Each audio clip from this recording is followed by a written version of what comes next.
समीर साहब, आपको क्या लगता है, क्या नीतीश कुमार जो है वो सबको साथ लाने की कोशिश कर रहे हैं? क्योंकि अध्यादेश आने के फौरन बाद जिस तरीके से नीतीश कुमार दिल्ली आए, केजरीवाल से उन्होंने मुलाकात की, उनके साथ तेजस्वी यादव है, तो वो नीतीश वो भूमिका निभा रहे हैं जो कभी अब ये कहना तो बहुत जल्दबाजी होगी फिलहाल, जो कभी जेपी ने निभाई थी भूमिका। क्योंकि केजरीवाल कांग्रेस पार्टी को वाकई में साथ लाना, केजरीवाल राहुल गांधी को वाकई में साथ लाना, ये बहुत टेढ़ी खीर है। इसलिए मैं बार बार इस प्रश्न पर जोर दे रहा हूं, क्या इसमें नीतीश की कोई भूमिका आप देख रहे हैं क्या? देखिए, अच्छी बात आपके लिए ये है कि आप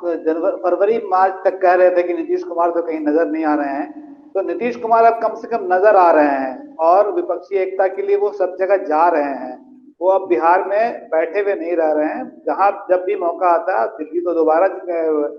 तो इसमें नीतीश कुमार की भूमिका जो है, केजरीवाल और राहुल गांधी को एक साथ लाने की कोशिश तो है, उनकी भूमिका तो है, लेकिन वो उस भूमिका में कितने कामयाब होंगे इसके थोड़ा रुकना पड़ेगा, देखना पड़ेगा, इंतजार करना पड़ेगा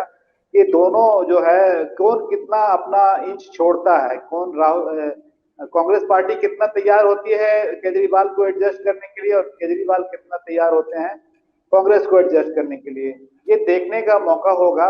लेकिन कम से कम एक बात तो आ रही है ना सामने,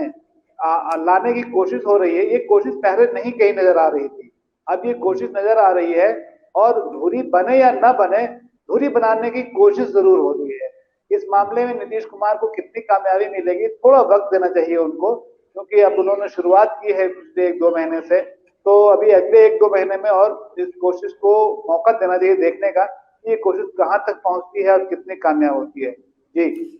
समीर साहब, क्या आपको ये यकीन है कि राहुल गांधी और केजरीवाल एक साथ एक मंच पर बैठ सकते हैं? मुझे यकीन है, इसलिए यकीन है क्योंकि देखिए, केजरीवाल को अब ये बात समझ में आ रही है कि वो भाजपा के साथ मिल नहीं सकते हैं और भाजपा से अकेले लड़ नहीं सकते हैं। अगर वो भाजपा से अकेले लड़ने की स्थिति में होते तो शायद वो लड़ते, और भाजपा से मिलने की इच्छा होती तो वो मिल जाते। उनके लिए दोनों विकल्प है नहीं। ये जरूर है कि वो कोशिश करेंगे कि कांग्रेस पार्टी जो है उनको दिल्ली में ज्यादा तंग न करे, तो वो बाकी जगहों पर कांग्रेस पार्टी के साथ आ सकते हैं। और इसी कोशिश में मेरे ख्याल से नीतीश कुमार लगे हुए हैं, और अगर नीतीश कुमार कामयाब होते हैं इस मामले में तो मुझे लगता है कि एक बड़ी कामयाबी मानी जानी चाहिए। देखिए, केजरीवाल की पहुंच ज्यादा राज्यों में हो या नहीं, क्योंकि कर्नाटक में तो उनकी सारी जगह जमानत जब्त हो गई थी, लेकिन एक परसेप्शन है ना, केजरीवाल एक नेता के तौर पर जाने जाते हैं, राष्ट्र स्तर पर लोग जानते हैं उनको, तो उसका फायदा कांग्रेस पार्टी को होगा। कांग्रेस पार्टी को इसका भी ख्याल रखना पड़ेगा आजकल वो कितना दिन तक केजरीवाल से लड़के उस परसेप्शन का फायदा उठाने से बचने को एफोर्ड कर सकती है। इसलिए मुझे लगता है कि नीतीश कुमार की ये कोशिश कामयाबी की तरफ बढ़ रही है। पूरी तरह कामयाब होगी कि नहीं होगी, इसमें थोड़ा वक्त लगेगा जानने में। जी बिल्कुल। विष्णु जी, ये जो सवाल है कि जहां आम आदमी पार्टी और कांग्रेस एक दूसरे के आमने सामने पंजाब के अंदर खड़े हुए हैं, दिल्ली में भी जो जमीन कांग्रेस ने खोई है वो पूरी तरीके से आम आदमी पार्टी के हाथ में है, वहां बीजेपी का नुकसान नहीं हो रहा।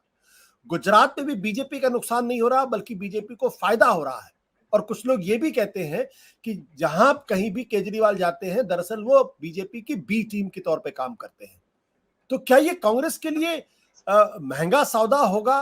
कि लोकतंत्र बचाने के लिए, संविधान बचाने के लिए अपनी जमीन वो आम आदमी पार्टी को देते चले जाए? या आज की तारीख में सबसे बड़ा सवाल है कि अगर हम आज साथ रह के अगर मोदी जी को हरा पाए तो ठीक है, नहीं तो फिर कोई रास्ता नहीं बचता। जी धन्यवाद।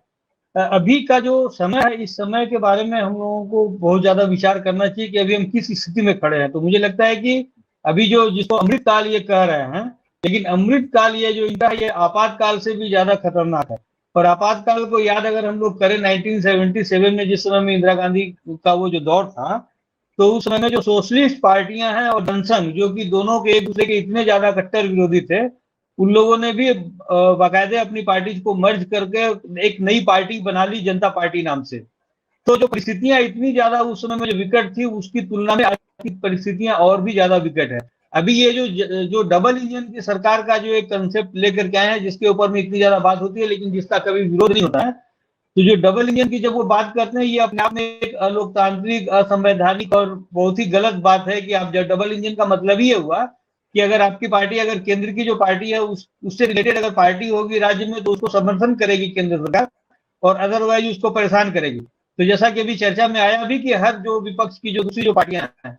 सभी पार्टियों को जिस तरह से परेशान किया जा रहा है, ये सब लोगों को सबको मालूम है। और ये जो लगातार पिछले 9 साल में देखा गया है कि जो दूसरी पार्टियां हैं उनके लोगों को या तो आप खरीद लीजिए, विधायकों को खरीद लीजिए, कांग्रेस के करीब 277 विधायकों को तोड़ करके और इन्होंने बीजेपी में अपने जोड़ करके बना लिया। तो कांग्रेस के लिए भी ये अस्तित्व का सवाल है, और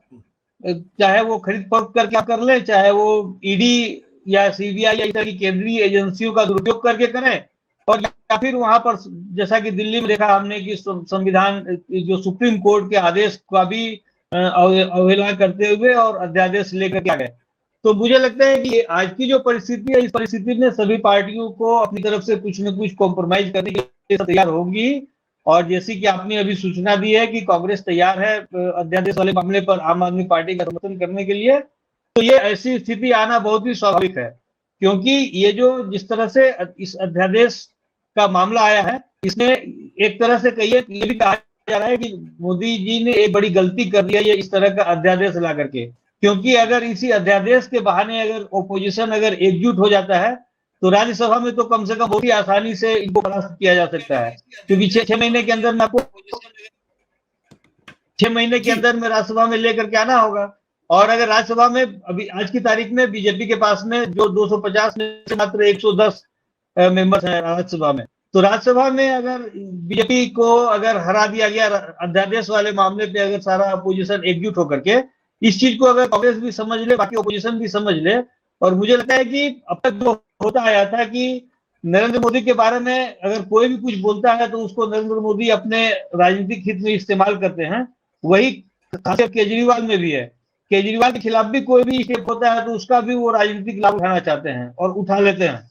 ये जो अध्यादेश है, इस अध्यादेश का वो इसी रूप में लाभ उठाना चाहते हैं कि इसी बहाने अगर ओपोजिशन की बड़ी यूनिटी हो जाए, और अगर 2024 के पहले आप किसी भी तरह से अगर इस अध्यादेश वाले मामले पे केंद्र को अगर आप बीजेपी को अगर गिराने की स्थिति में होंगे, तो मुझे लगता है कि एक बड़ा संदेश जाएगा। सत्य हिंदी का ऐप डाउनलोड करें गूगल प्ले स्टोर पर।